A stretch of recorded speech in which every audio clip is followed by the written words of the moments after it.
Pushpa 2 budget 300 కోట్లు దాటడంతో లెక్కల మాస్టారు సుకుమార్ లెక్క తప్పింది.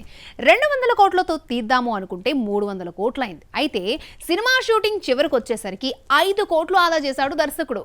ఎందులో ఎలా సేవ్ చేశాడో చూద్దాం. ఎట్టకేలకు పుష్ప 2 ఐటమ్ సాంగ్ పూర్తయింది. దేవిశ్రీ ప్రసాద్ ప్రత్యేక గీతం రికార్డ్ చేసి ఏడాది దాటినా ఇంతవరకు తీయలేదు. ఐటమ్ సాంగ్ తో పుష్పను పూర్తి చేసినట్టుగా పుష్ప 2 విషయంలోనూ ఇదే సెంటిమెంట్ ను ఫాలో అయ్యాడు. ఐటమ్ గర్ల్ కోసం బాలీవుడ్ అంతా గాలించి చివరికి తెలుగమ్మాయి శ్రీలీలను తీసుకున్నారు. గుంటూరు కారం ఐటమ్ సాంగ్ పూర్ణతో మొదలైన శ్రీలీలనే చెలరేగిపోయి హీరోయిన్ కమ్ ఐటమ్ గర్ల్ గా డ్యూయల్ రోల్ ని పోషించింది. దీంతో పుష్ప 2లో ఐటమ్ సాంగ్ ను మడత పెట్టే ఛాన్స్ శ్రీలీలకు ఇచ్చారు. పుష్ప 2 ఐటమ్ సాంగ్ పెద్ద పెద్ద హీరోయిన్స్ చుట్టూ తిరిగింది. దిశా పటాని, కృతి సనన్, తృప్తి దిమిరి ఇలా ఎవరు వార్తల్లో ఉంటే వాళ్ళే ఐటమ్ గర్ల్ అంటూ ప్రచారం చేశారు.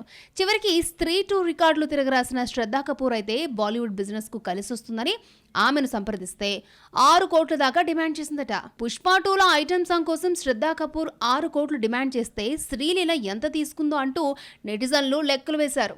2 కోట్లు దక్కిందట.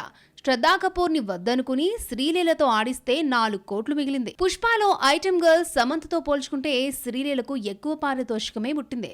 అప్పట్లో శామ్ ఆడిపాడినందుకు 1,80,00,000 ఇచ్చారన్నారు. 2 కోట్లతో శ్రీలీల తెలుగులో కాస్ట్లీ ఐటమ్ గర్ల్ గా మారింది. ఐటమ్ సాంగ్ జోలుకు వెళ్లొద్దని ముందు నుంచి అనుకున్నా పుష్పలో ఐటమ్ సాంగ్ కు వచ్చిన క్రేజ్ తో మనసు మార్చుకుని ఐటమ్ గర్ల్ గా మారింది శ్రీలీల.